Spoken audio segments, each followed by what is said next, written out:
La Confédération africaine de handball chez le président du Faso, présent dans notre pays dans le cadre du 18e congrès de la Confédération, les responsables du handball africain ont été reçus en audience par le président Blaise Compaoré. Les parlementaires membres de la Commission du développement économique et de l'environnement à Pau dans le Naouri, les députés ont visité un champ de coton dans le village de Walem. C'est dans le cadre de l'introduction de la culture des OGM dans notre pays. Et puis un laboratoire de microbiologie à l'Institut de recherche en sciences appliquées et technologies. Ce laboratoire va jouer un rôle important dans le contrôle d'analyse et de traitement des produits agroalimentaires. Mesdames, Mesdemoiselles et Messieurs, bonsoir. Voici le 20h de la télévision nationale du Burkina Faso. Présent à Ouagadougou dans le cadre du 18e congrès de la Confédération africaine de handball, le président de cette instance suprême du handball africain et les nouveaux membres du conseil d'administration ont été reçus en audience en fin de matinée par le président du Faso. À l'occasion, Blaise Compaoré a reçu une distinction honorifique. C'était en présence de Kadi Sanogo. Le président du Faso, Blaise Compaoré, honoré par la famille du handball africain. Il a reçu un collier qui est la distinction la plus élevée de la Confédération africaine de handball. Il est le 5e chef d'État africain à recevoir ce collier pour les efforts qu'il fait pour la jeunesse africaine et le rayonnement du handball. Vous conviendrez avec moi qu'il est normal que nous puissions venir rendre visite à la haute autorité pour lui rendre compte, n'est-ce pas, des résultats de nos assises, puisqu'il a autorisé la tenue de ce congrès ici à Ouagadougou. Donc nous sommes venus lui présenter, n'est-ce pas, les nouveaux membres du conseil d'administration de la Confédération africaine du handball. Je pense aussi que la deuxième chose qu'il faut souligner, vous savez, nous connaissons, disons, les actions combien grandioses menées par le chef de l'État, que cela soit pour la promotion de la paix dans la sous-région ou en Afrique. Nous savons également, n'est-ce pas, ce qu'il fait pour le sport au Burkina Faso et particulièrement au handball. Il est normal que nous puissions venir traduire toute notre reconnaissance et bénéficier de ces conseils pour qu'ensemble nous puissions assurer, n'est-ce pas, l'évolution du handball à l'Afrique. Aux côtés du président de l'instance suprême du handball africain, le président de la Fédération internationale de handball, l'Égyptien Hassan Mostafa, a remis un cadeau symbolique au président du Faso. Des initiatives pour le développement du Burkina Faso, l'une d'elles est portée par une fédération de 11 ONG italiennes qui travaillent avec le Burkina. Avec la revitalisation de la coopération entre le Burkina et l'Italie, la fédération propose des innovations dans leurs interventions. La deuxième initiative est portée par le PAM qui envisage une nouvelle approche pour améliorer la sécurité alimentaire au Burkina Faso. Les responsables des deux organisations ont rencontré le président du Faso à Milan pour en parler. Agima David Chombiano. Entre 2004 et 2010, l'ONG Foxive, en partenariat avec d'autres organisations, ont investi plus de 600 millions de francs CFA dans des projets de santé, d'éducation, d'agriculture et pour le développement économique de villages au Burkina Faso.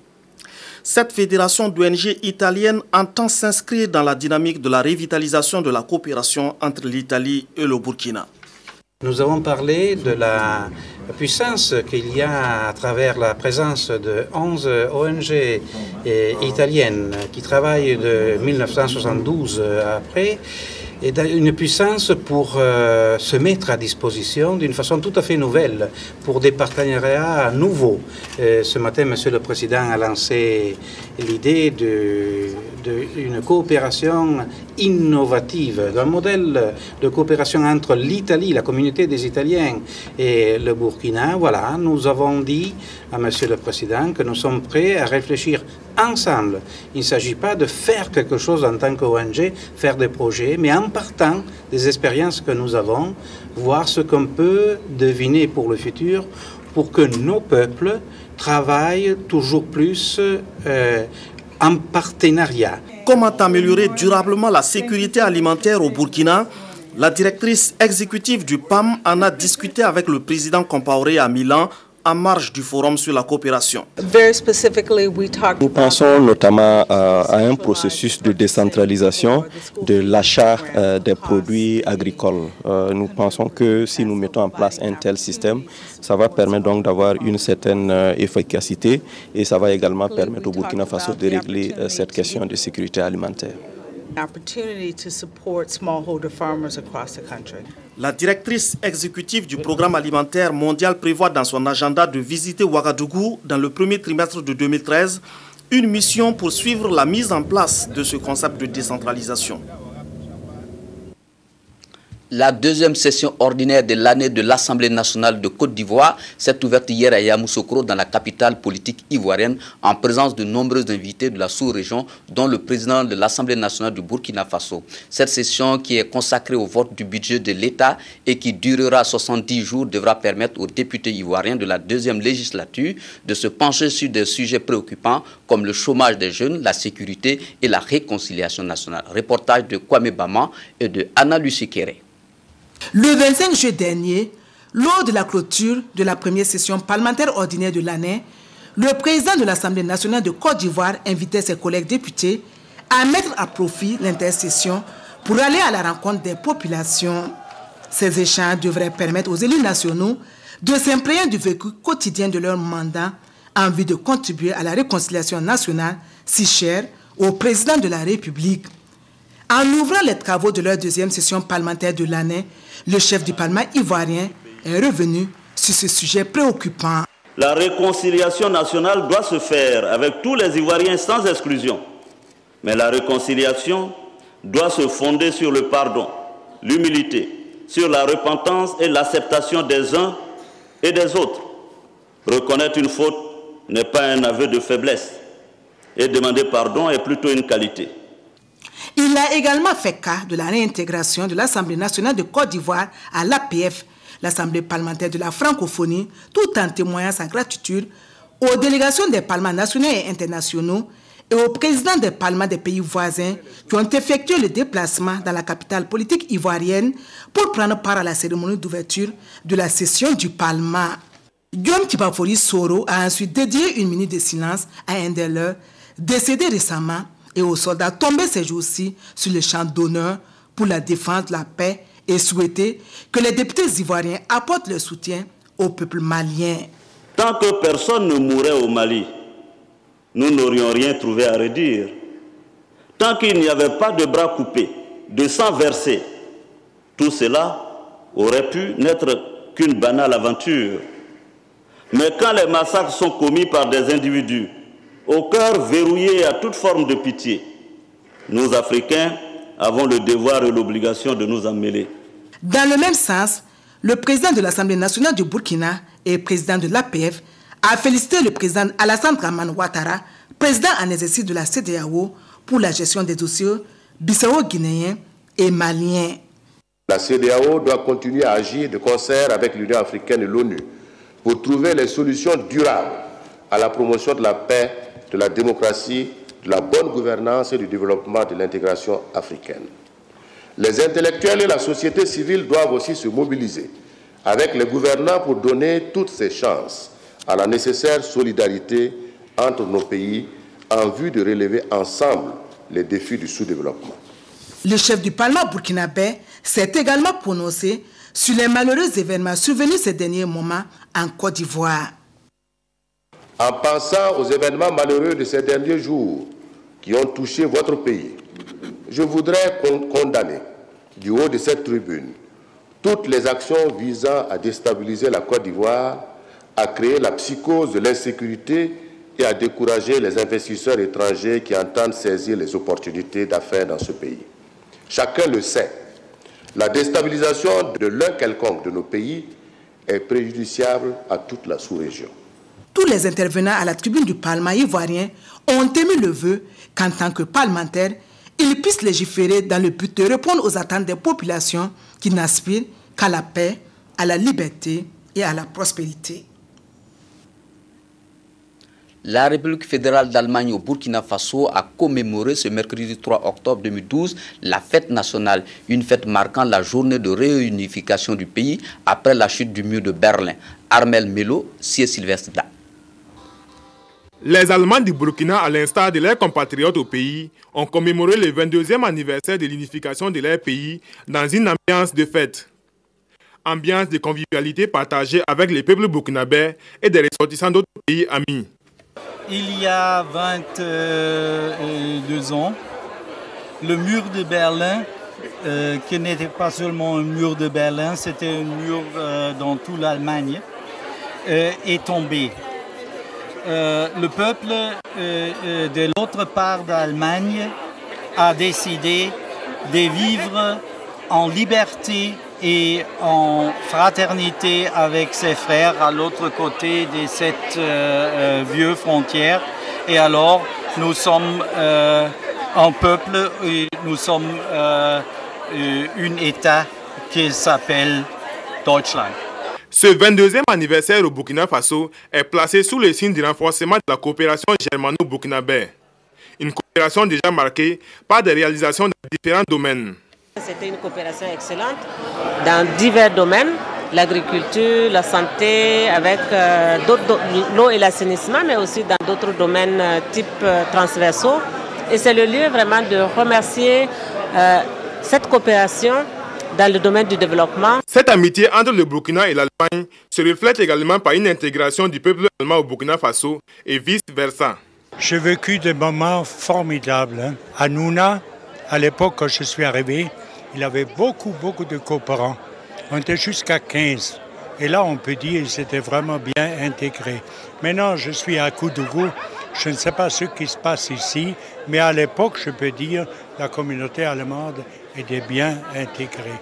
L'Allemagne et le Burkina Faso, ce sont plus de 50 ans de coopération bilatérale empreinte de confiance et d'amitié réciproque. On se rappelle que c'est à la suite de la chute du mur de Berlin en 1989 que l'Allemagne de l'Est et l'Allemagne de l'Ouest se sont unifiées pour former la République fédérale d'Allemagne. Dans le cadre de leur journée d'information sur l'introduction de la culture des OGM au Burkina Faso, des députés membres de la CODE, la Commission du développement économique et de l'environnement, étaient hier à Pau. Dans le village de Walem, situé à une trentaine de kilomètres à l'ouest de la ville de Pau, les parlementaires ont visité des champs de coton et échangé avec les producteurs. Anatole Nakoulman et Sylvain Vebamba. Ce sont les champs de Wahabou Nakoulma et de Agwabem Awatigé qui ont reçu la visite des députés. D'une superficie moyenne de 3 hectares chacun, le premier dit avoir produit du coton conventionnel, faute d'avoir eu des semences de coton BT. Lui qui a semé le 1er juin, soit 15 jours avant son voisin d'en face, Awatigé, est à son 5e traitement contre un seul pour le coton OGM. Dans cette zone qui relève de Faso Coton, la vulgarisation du coton BT rencontre visiblement des problèmes relevés par les parlementaires. Le problème que nous avons rencontré avec les paysans, et donc, dont on a assez débattu, c'est celui de l'approvisionnement en semences de coton BT. Apparemment, la plupart des semences sont produites dans la région de l'Ouest, alors que dans les autres zones de production, les sémenciers n'ont pas encore été amenés à la production de semences. Ce qui fait qu'ils n'arrivent pas à prendre le pli assez rapidement. Dans une zone comme celle-ci, où il y a une grande production, où l'on veut lancer la production de coton et BT, il faudrait effectivement que nous puissions mettre en place des producteurs semenciers. Cette année, ce sont pourtant 5000 producteurs semenciers qui ont été formés et dotés de moyens pour la production de semences. Cependant, tous sont dans la zone Sofitex. Mais au-delà de la question de la disponibilité en semences, d'autres soucis demeurent. Dans leur activité depuis 2008, il y a un problème de planification qui vraiment peut jouer souvent sur les résultats. L'autre point vraiment qui m'a marqué négativement, c'est qu'ils n'ont pas une indépendance agricole en matière de semences. Et d'autre part aussi, en suggestion pour des rendements plus performants et stables, il faut qu'ils revoient la production de fumier organique. Cette visite des députés de la Côte à Pau a quelque peu été perturbée. Les parlementaires ont eu des frayeurs pour être tombés à l'allée sur un braquage opéré par des coupeurs de route sur un cas de transport qui se rendait au Ghana voisin. La campagne agricole en cours fait des heureux à Windigi dans la province du Norum. Le constat est excellent dans le bassin risicole où plus de 127 hectares sont exploités par plus de 1000 producteurs. Abdelaziz Yagibou et Salif Velem y étaient. Voici leur compte rendu. Sur les visages souriants de ces producteurs, le reflet de cette rizière. Une rizière qui s'étend à perte de vue et qui suscite beaucoup d'espoir. Beaucoup d'espoir car l'année dernière, c'était la désolation dans ce bassin risicole de Windigi, une des 4 communes du Loroun située à 16 km de Titao. Ici, plus de 127 hectares répartis en 1135 parcelles sont exploités par 1135 producteurs des villages environnants, dont 386 femmes. Des exploitants qui se frottent les mains à quelques 2 semaines de récolte. L'appréciation que je peux faire de la campagne cette année, elle est meilleure par rapport à l'année passée. Et on a bien mené les activités, il a bien plu et vraiment les récoltes sont réussies.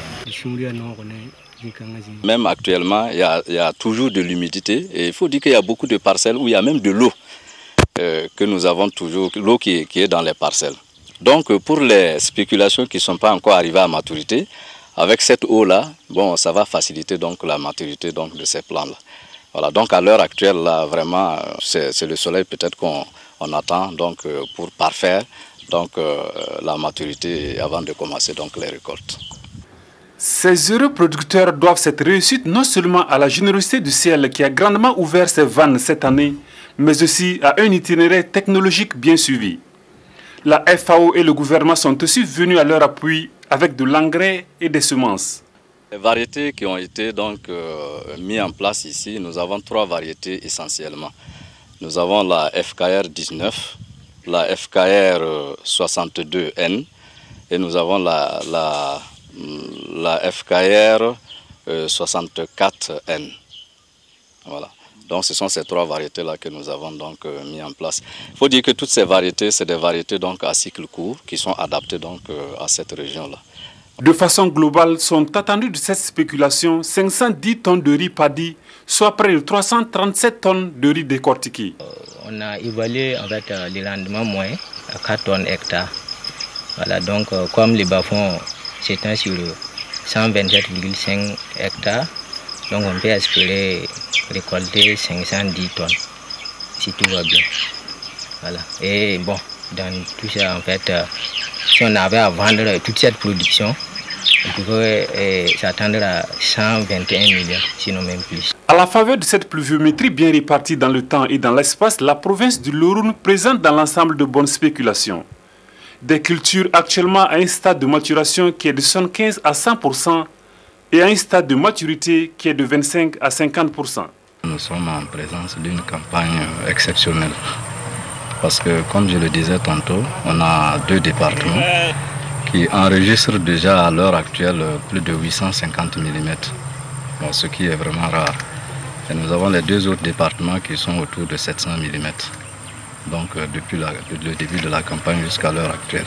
Avec justement cette pluviométrie qui était régulière et un peu abondante, nous avons donc des inondations que nous avons donc pu noter par-ci, par-là. Voilà. Et là, il faut dire que ça tourne autour de 350 hectares, avec en tête bien sûr le sorgho qui tourne autour de 250 hectares. Une poche de sécheresse aura été enregistrée du 1er au 15 juillet dernier, mais au regard des abondantes pluies de juin, il n'y a eu aucun impact. L'aide alimentaire en riz consentie par le gouvernement du Japon au titre de l'année 2010 est de 12 250 tonnes et le comité consultatif entre le gouvernement du Burkina et le gouvernement du Japon dans le cadre de cette aide s'est réuni ce jour avec pour objectif d'identifier les problèmes qui pourraient retarder sa distribution. Yolande Lompo signe pour vous le reportage. En se réunissant ce matin, le but du comité consultatif de l'aide alimentaire japonaise en riz dénommé KR 2010 était de faire le point de l'état d'avancement de toutes les questions relatives à l'aide alimentaire et à l'utilisation du fonds de contrepartie constitué. Le chiffre d'affaires est très élevé. Ça veut dire qu'on a besoin de clarification bien détaillée. Car la partie japonaise, pour continuer l'aide alimentaire, il est nécessaire que nous sachions l'aide alimentaire a été menée à bien sans problème. Et ce sont en tout 12 250 tonnes de riz que le gouvernement du Japon vient de consentir au titre de l'année budgétaire 2010 au profit des populations du Burkina Faso. Ce riz va être vendu Et les produits de la vente vont constituer ce qu'on appelle un fonds de contrepartie. Et avec ce fonds de contrepartie, on va financer des projets et programmes de développement au Burkina Faso. Le riz sera vendu à un prix qui sera déterminé par la SONAGES, mais de manière à ce qu'à la fois, ça soit à un niveau supportable par le consommateur et puis que ça ne vienne pas non plus perturber le marché national du riz. D'un montant global de 3,5 milliards de francs CFA, la réception officielle de cette aide par le gouvernement burkinabé interviendra cet après-midi même à Koudougou. Le Burkina dispose désormais de son premier laboratoire de microbiologie accrédité aux normes internationales. Ce laboratoire est l'œuvre de l'Institut de recherche en sciences appliquées et technologies à travers son département de technologie alimentaire. Le laboratoire a été présenté à la presse par le ministre de la Recherche scientifique et de l'Innovation. Le reportage est signé Sylvestre Da. Faire connaître à la presse les laboratoires microbiologiques de l'URSSAT, l'Institut de recherche en sciences appliquées et technologies, pour mieux les faire connaître du public, c'est tout l'enjeu de cette conférence animée par les ministres de la Recherche scientifique et de l'Innovation technologique. Le laboratoire vient d'être accrédité selon la norme internationale ISO 17025 version 2005 par le Comité français d'accréditation COFRAC. Une reconnaissance mondiale des compétences techniques du laboratoire en matière de vérification de la qualité des produits agricoles et agroalimentaires destinés à la consommation locale et à l'exportation. 3 méthodes d'analyse microbiologique ont été accréditées. Il s'agit de la méthode de détermination de la microflore totale ou du niveau de contamination des produits alimentaires par les micro-organismes, de la méthode de détermination des coliformes totaux et de la méthode de détermination des coliformes thermorésistants ou coliformes fécaux, qui sont des contaminants dominants de nos produits agricoles et agroalimentaires. La conférence de presse a été précédée d'une visite guidée des installations du laboratoire de microbiologie accrédité. Ici, les entreprises peuvent contrôler l'hygiène de leurs produits alimentaires. Les échantillons des produits suivent plusieurs étapes d'analyse qui permettent de déterminer s'ils sont contaminés ou pas. Au sortir de la visite, les responsables du laboratoire soumettent quelques doléances au ministre en charge de la recherche scientifique. La maintenance de l'accréditation nécessite justement pour le fonctionnement du système assez de besoins en termes de matériel, besoins en termes de réactifs de labo, besoins en termes d'étalons. Quand on dit étalons, ce sont des étalons qui sont raccordés dans le système international. Parce que le labo est accrédité pour le pays et non pas pour des chercheurs seulement, de demander un effort au gouvernement pour accompagner ce laboratoire. L'accréditation est octroyée pour 4 ans renouvelables avec un suivi du comité d'accréditation. Un maintien de cette accréditation participe à la promotion de la qualité des produits agroalimentaires du Burkina et partant facilite les transactions commerciales avec le reste du monde.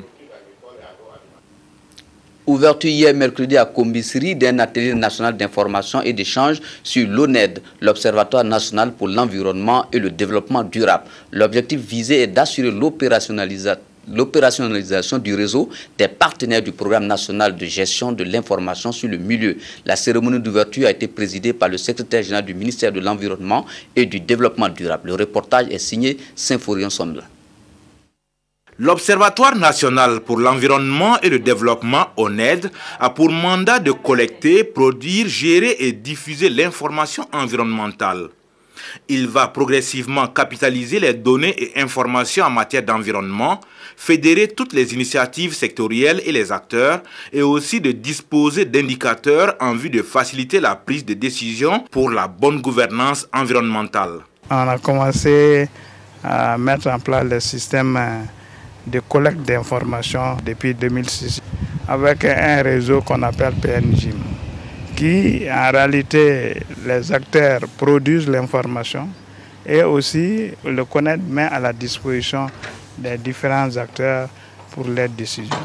Donc c'est ce système qui a évolué jusqu'à aujourd'hui à l'Observatoire. Les partenaires nationaux et régionaux au cours de cet atelier seront correctement informés sur l'ONED, son mode de fonctionnement, ses activités et les différents produits et services qu'il doit assurer. Ils vont évaluer et exprimer leurs attentes en matière d'échange d'informations sur l'environnement et le développement durable à travers les tableaux de bord de l'Observatoire. Du 2 au 3 octobre dernier, s'est tenu à Bobo-Dioulasso un atelier de formation des acteurs principaux de la police de proximité. Objectif, consolider les acquis du premier plan quinquennal et résoudre les difficultés en vue du deuxième plan encore plus efficace pour une police de proximité porteuse de résultats dans la lutte contre l'insécurité au Burkina Faso. L'ouverture des travaux a eu lieu ce mardi 2 octobre en présence de Ahadi Sandamba. Consolider les acquis du premier plan par une réorientation du concept et de l'approche en vue de prendre en compte le référentiel socio-culturel et les spécificités locales pour une police de proximité encore plus efficace, c'est tout l'enjeu du présent atelier. Un atelier qui vise donc l'harmonisation opérationnelle des structures communautaires de base de sécurité. Comment impliquer davantage la communauté? Donc, chaque structure au sein des ministères, au sein des différentes structures régionales, vise à animer cette mise en œuvre-là pour une plus grande participation de tous. Au gouvernorat, ce n'est pas le gouverneur seul qui en charge la garantie de la sécurité, mais tous les agents. Ce deuxième plan se caractérise par 3 axes principaux. Il s'agira d'abord de l'appui aux comités locaux de sécurité, déjà existants mais éprouvés, de l'appui à la mutation des comités locaux de sécurité et de l'accompagnement à l'émergence des structures communautaires de sécurité.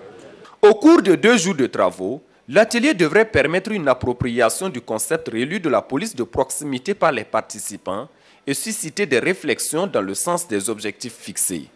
Les résultats de ces réflexions seront mis à contribution dans le choix des stratégies en la matière.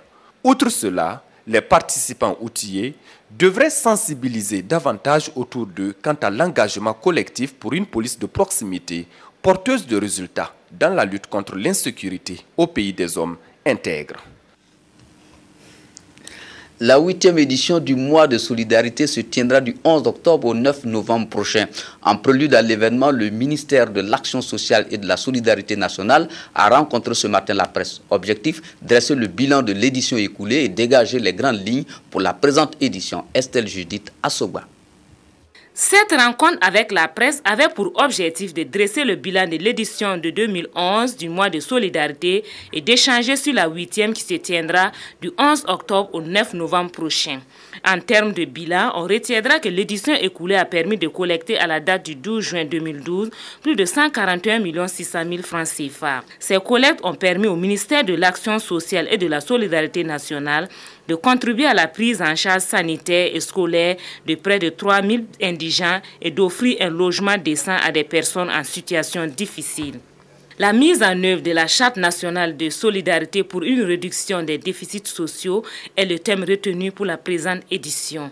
Elle a pour objectif de contribuer à la réduction des déficits sociaux au Burkina Faso. Cette Charte nationale de solidarité a été signée par les différentes parties prenantes, mais jusqu'à présent, nous n'avions pas consacré une édition du mois de solidarité à la mise en œuvre effective de la Charte nationale de solidarité, à sa vulgarisation, afin que tous les Burkinabés puissent connaître le contenu de la Charte et l'intégrer dans leurs actions quotidiennes. Il s'agira pour cette édition de renforcer les actions de solidarité en faveur de 3 000 personnes et de sensibiliser 3 millions de personnes sur le contenu de la Charte nationale. Elle va aussi permettre de mobiliser des ressources matérielles et financières d'au moins 100 millions de francs CFA au profit des personnes vulnérables. Ces échanges ont permis aux hommes des médias de soulever quelques préoccupations qui se résument aux critères de choix dans la répartition des fonds collectés et aux actions entreprises pour susciter la contribution des Burkinabés vivant à l'étranger. Nous avons souhaité que dans chacune de nos représentations diplomatiques, il y ait la création d'un comité chargé de la collecte et de la solidarité auprès de nos concitoyens.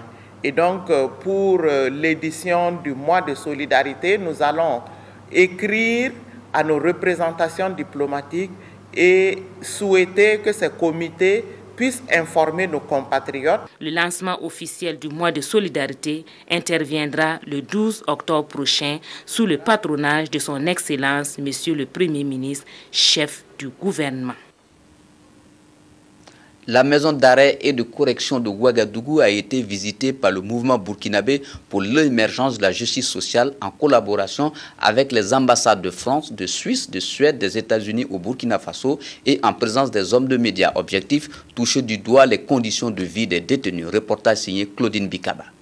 De la cuisine, l'infirmerie au dortoir de la maison d'arrêt et de correction de Ouagadougou ont été passés en revue par le MBJUS, le mouvement burkinabé pour l'émergence de la justice sociale, en collaboration avec les ambassades de la Suède, la Suisse, la France, les États-Unis au Burkina, accompagnés des hommes des médias pour toucher du doigt les réalités des conditions de vie des détenus. C'est juste pour faire un rapport. Nous dressons un rapport à l'attention des autorités et pour qu'ils puissent prendre en compte ce qui ne va pas dans les prisons. Je suis ici avec mes collègues pour voir les conditions avec nos propres yeux. Mais c'est clair que les conditions sont mal, mais à cause du manque de ressources. Les détenus de cette maison d'arrêt sont soutenus par l'action sociale qui apporte des solutions à certaines difficultés rencontrées dans leur lieu de détention. Les problèmes le plus souvent, c'est des problèmes de santé. Ils ont besoin de nous parce qu'il faut souvent que nous voyons le problème des exonérations à l'hôpital et de toucher les parents pour les ordonnances s'il y a toutefois les parents qui sont en mesure de pouvoir payer. Il est ressorti de cette visite qu'il y a au total 1380 détenus dans cette maison d'arrêt, soit 29 femmes et 22 mineurs, et ces jeunes bénéficient du soutien de l'action sociale qui les forme en menuiserie, en couture et sont alphabétisés pour les permettre de se réinsérer socialement à leur sortie de prison. Quant aux conditions de vie, ils sont jugés encore rudes et des efforts restent à faire selon le MBJUS. Rencontre pour une meilleure visibilité et plus d'élan aux activités de l'Association des municipalités du Burkina, AMBF. Tel était l'objectif d'un atelier qui a réuni à Fada, maire de la région de l'Est et partenaires techniques et financiers. L'atelier premier du genre a débouché sur l'adoption d'un plan d'action. C'est Sylvestre.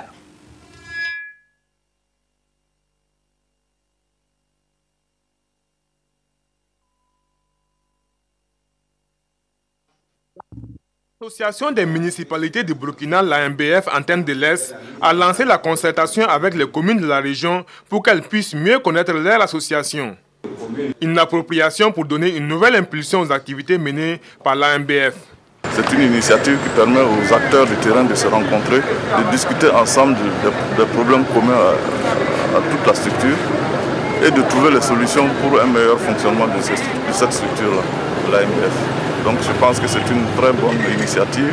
C'est une initiative d'ailleurs qu'il faut répéter pour que les gens puissent, que les communes puissent être au diapason des choses, de la vie de l'association. Exposés, travaux de groupe et échanges directs entre les acteurs de la décentralisation ont été la méthodologie utilisée au cours de la rencontre. Les travaux ont abouti à l'adoption d'un plan d'action.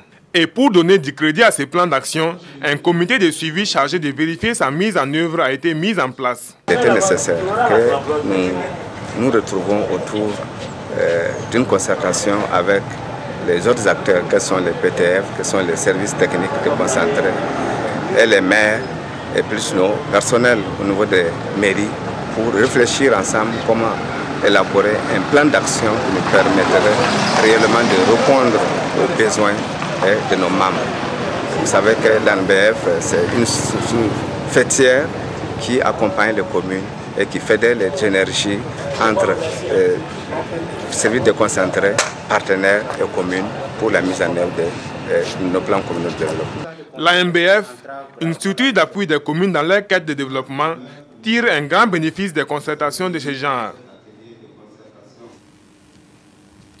Le programme d'action nationale d'adaptation à la variabilité et au changement climatique renforce les capacités de direction des études et de la planification de 11 ministères. Elles ont reçu hier à Ouagadougou un lot de matériel d'équipement informatique d'une valeur d'environ 60 millions de francs CFA. Reportage signé Maïmouna Traoré. Les directeurs des études et de la planification des 11 ministères ont reçu en tout 25 ordinateurs portables, 25 imprimantes, 3 photocopieurs, 6 vidéoprojecteurs et 2 appareils photo numériques.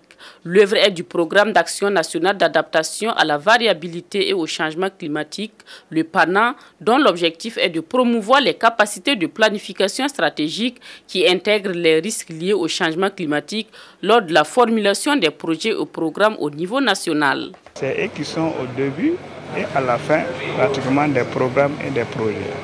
Pour la planification, ils sont là. Pour l'évaluation, ils sont là. Donc, il faut qu'ils parviennent à bien planifier et à bien évaluer pour permettre aux décideurs d'orienter les programmes. Ces équipements informatiques viennent combler en partie les besoins des directions des études et de la planification. Au-delà du fait que le matériel que nous venons d'acquérir va certainement nous permettre de donner notre contribution à la lutte contre les changements climatiques, ça vient renforcer les capacités matérielles des DEP à remplir la mission qui leur est dévolue. Partenaire stratégique du PANA, les directeurs des études et de la planification des ministères et institutions avaient au préalable bénéficié d'une formation sur les implications des changements climatiques pour la gouvernance au Burkina Faso. L'École nationale des régies financières a organisé mardi dernier dans l'enceinte de son établissement une conférence publique à l'intention de ses étudiants. Le thème, la globalisation, quel impact pour le Burkina Faso? En vue de permettre à ses étudiants de mieux cerner le sujet, l'école a fait appel à un économiste de la Banque mondiale, Estelle Judith Assoba. L'École nationale des régies financières, en plus des cours classiques qu'elle dispense, elle a institué des conférences publiques sur des sujets d'actualité. Celle-ci est la deuxième du genre pour cette année académique. Le thème choisi, la globalisation, implication pour le Burkina Faso. Vous savez que la SCAD aujourd'hui est notre référentiel économique et financier et la Banque mondiale est un de nos partenaires essentiels dans ce processus-là. Et il nous a paru utile donc de faire venir un économiste senior, un grand économiste de la Banque mondiale pour expliquer à nos étudiants ce que c'est que la mondialisation, quels sont ses effets, est-ce que la mondialisation est venue comme ça, et puis surtout quelles sont les opportunités pour un pays comme le Burkina Faso, mais aussi pour l'Afrique occidentale, ou du moins pour l'Afrique de l'Ouest, et également pour l'Afrique centrale, donc, où nous avons à peu près des économies qui sont un peu semblables. Le conférencier a pendant plus de 2 heures d'horloge décortiqué le sujet. Après avoir situé le contexte de la mondialisation, il a expliqué les faits sur la mondialisation et son impact pour le Burkina Faso. La globalisation est une opportunité aussi un défi. Et le défi, c'est que le Burkina est beaucoup de fois victime de chocs exogènes. Il y a le choc de la crise de Côte d'Ivoire, la crise malienne.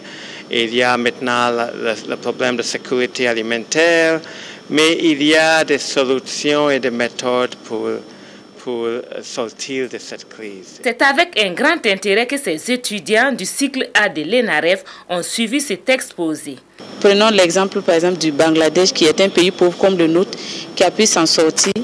Et je me dis qu'avec les plans qu'il a développés, nous aussi, un jour, nous allons pouvoir sortir de ce fléau. La mondialisation est un phénomène naturel qui s'impose. Elle est à la fois un défi et une opportunité pour nos pays.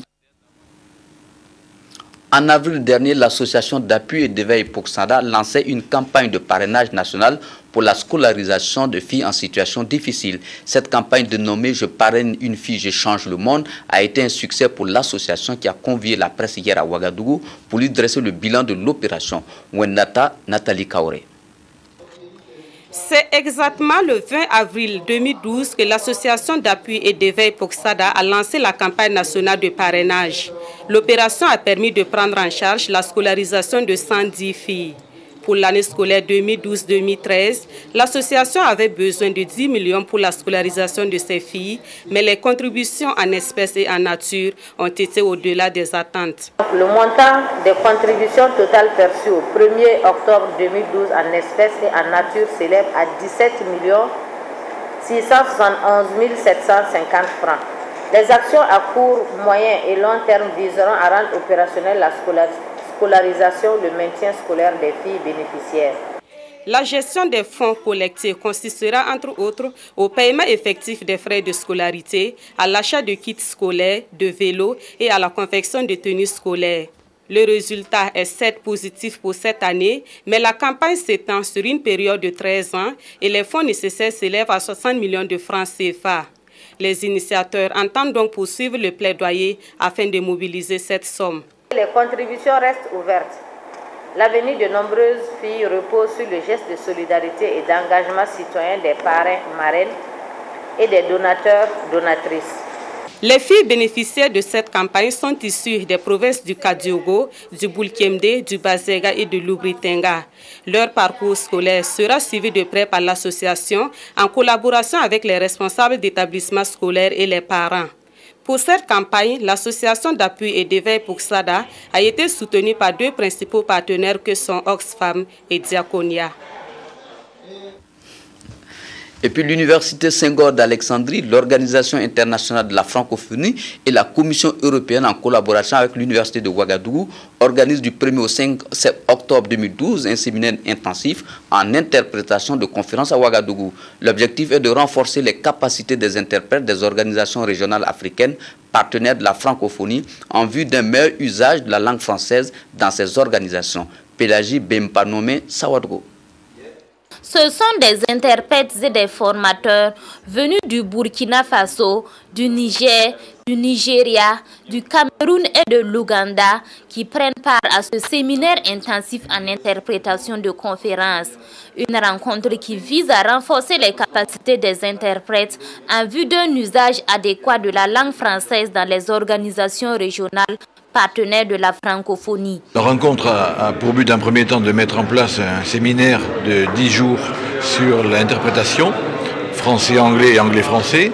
Et le but recherché est de prolonger ce séminaire au-delà de ce terme pour le transformer en master 1, en master professionnel en traduction et traductologie.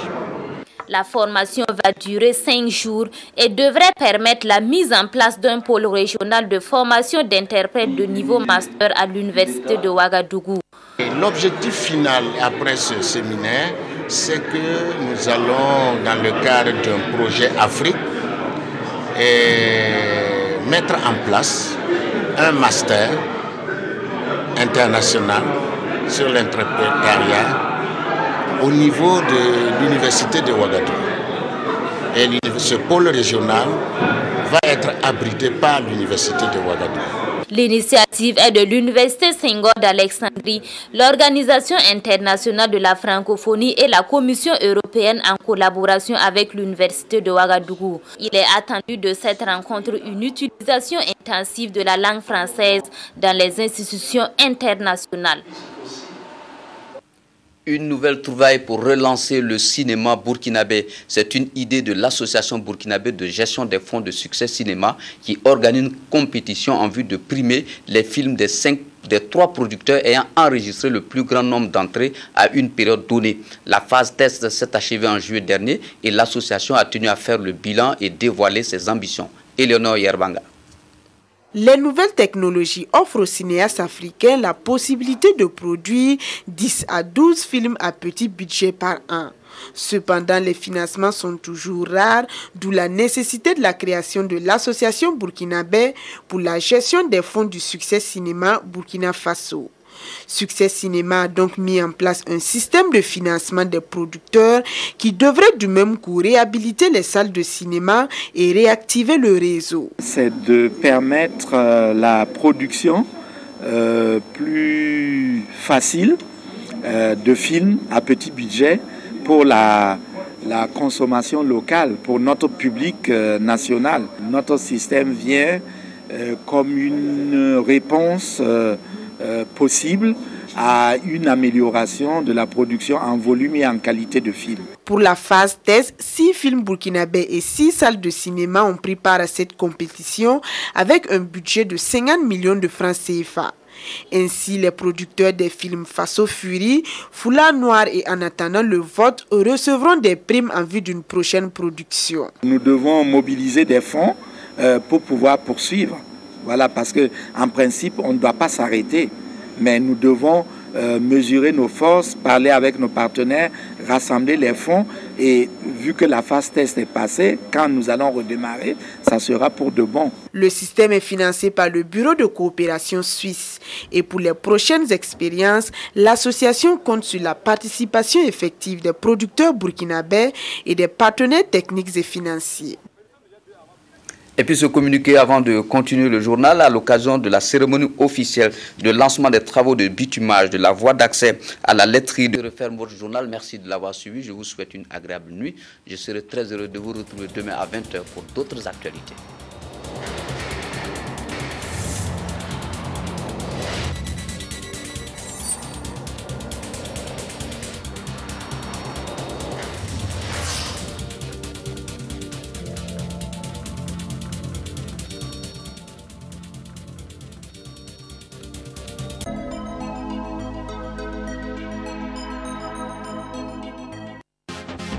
Dans le souci de satisfaire et répondre à la forte demande de son aimable clientèle, Sobelec ouvre ses portes dans la ville de Sia avec son magasin situé en face de la pharmacie moderne et à 200 mètres de la porte d'entrée Coco du grand marché de Bobo. Vous trouverez dans ces rayons une gamme de produits variés, des lustres et lampes de jardin, des interrupteurs de qualité,